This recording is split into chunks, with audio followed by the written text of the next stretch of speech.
sini, saya akan menyampaikan sedikit materi mengenai koneksionisme dalam teori behavioristik. Nah, sebelum masuk ke materi, izinkan saya terlebih dahulu memperkenalkan anggota kelompok 1. Yang pertama yaitu ada Muhammad Iqbal Fajar Setiawan, yang kedua ada Rohmatus Sifa, dan yang ketiga ada Septa Rarsati Anggraini. Baik, untuk perkenalan saya rasa cukup. Mari kita lanjut ke pembahasan materinya, yaitu mengenai koneksionisme dalam teori behavioristik. Apa saja sih jenis-jenis teori dalam dunia pendidikan itu? Nah, dalam dunia pendidikan terdapat 4 teori belajar.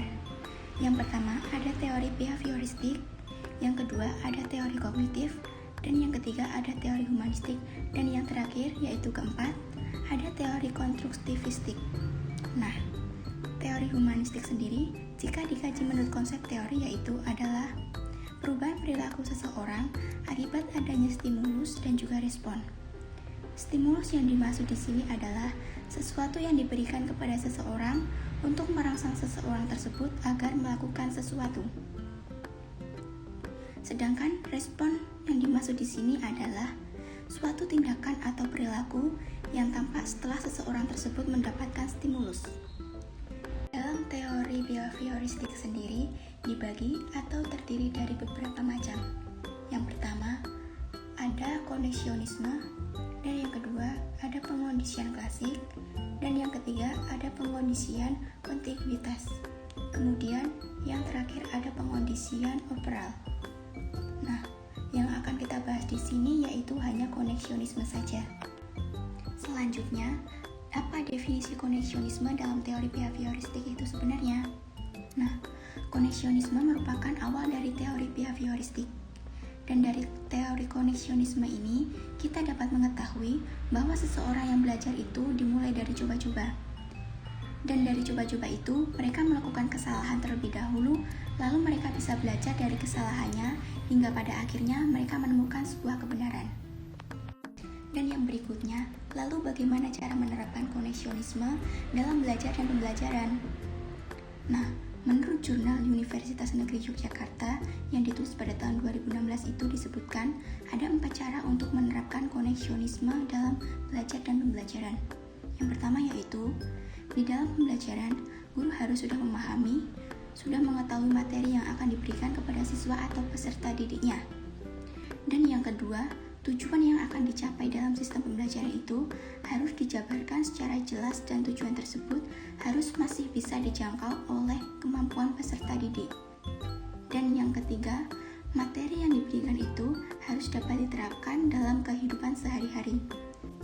Dan yang terakhir yaitu keempat adalah tugas-tugas yang diberikan kepada peserta didik itu tidak boleh menyulitkan peserta didik. Mengapa demikian? Karena tugas yang menyulitkan peserta didik itu justru tidak akan meningkatkan kemampuan peserta didik dalam menyelesaikan persoalan mereka. Jadi, tugas-tugas yang menyulitkan peserta didik itu justru tidak akan meningkatkan kemampuan peserta didik dalam problem solving. Dan yang selanjutnya ada hukum Thorndike. Siapakah Thorndike itu sebenarnya? Edward Lee Thorndike lahir tanggal 31 Agustus 1874 di Williamsburg dan meninggal tanggal 10 Agustus 1949 di Montrose, New York. Thorndike dianggap sebagai pelopor di beberapa bidang, antara lain learning theory educational practice, verbal behavior comparative psychology, transfer of learning application of quantitative measures to socio-psychological problem. Dan yang selanjutnya, eksperimen apa yang dilakukan oleh Thorndike? Pada mulanya, model eksperimen Thorndike yaitu dengan mempergunakan kucing sebagai subjek dalam eksperimennya.